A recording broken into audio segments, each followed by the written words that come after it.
নমস্কার বন্ধুরা, Bengali food and cooking স্টাইলের আরও একটি নতুন পর্বে আপনাদের সকলকে স্বাগত জানাই। বন্ধুরা, এখন তো প্রচণ্ড গরম পড়ে গেছে, আর এই গরমে ঠান্ডা ঠান্ডা শরবত খেতে কিন্তু খুবই ভালো লাগে। তো দেখুন, আজকে আমি বেলের শরবত তৈরি করব। বন্ধুরা, আপনারা যারা আমার চ্যানেলটি এখনও সাবস্ক্রাইব করেননি, প্লিজ চ্যানেলটি সাবস্ক্রাইব করে সকলের পাশে থাকবেন। দেখুন, এখানে আমি একটা বেল নিয়েছি, পাকা বেল। আজকে এই বেলটা দিয়ে আমি শরবত তৈরি করব। বেলটা এখন ফাটিয়ে নিয়েছি, এটা এখন ছাড়িয়ে নেব। বেলটা কিন্তু খুব সুন্দরভাবে পেকে গেছে, ভেতরের শাঁসগুলো এখন বের করে নেব। এখানে একটা বাটি নিয়েছি, বাটির মধ্যে একটা চামচ দিয়ে শাঁসগুলো আমি বের করে নিচ্ছি।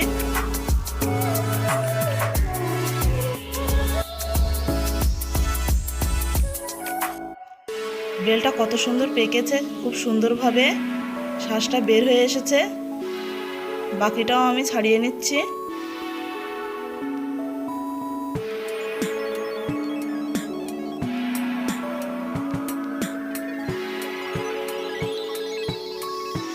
বেলটা আমার ছাড়ানো হয়ে গেছে, এখন হাত দিয়ে একটু নরম করে মেখে নিচ্ছি, যাতে একটু শরবতটা তাড়াতাড়ি নরম হয়। এর মধ্যে একটু জল দিয়ে দিচ্ছি,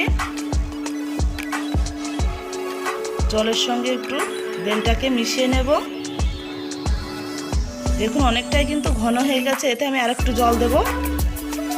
আর বেলের যে দানাগুলো থাকে সেগুলো আমি হাত দিয়ে বেছে নিয়েছি, আর এর মধ্যে দিয়ে দিচ্ছি একটু মিষ্টি হওয়ার জন্য চিনি।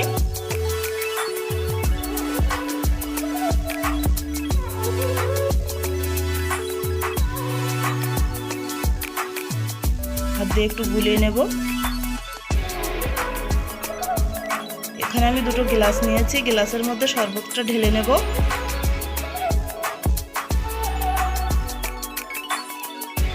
আর এই শরবতটায় কিন্তু একটু ঠান্ডা জল দেবেন, তাহলে দেখবেন খেতে খুবই ভালো লাগবে। আর এখানে দেখুন, চামচে একটু বিট নুন নিয়েছি, একটু দিয়ে দেবো।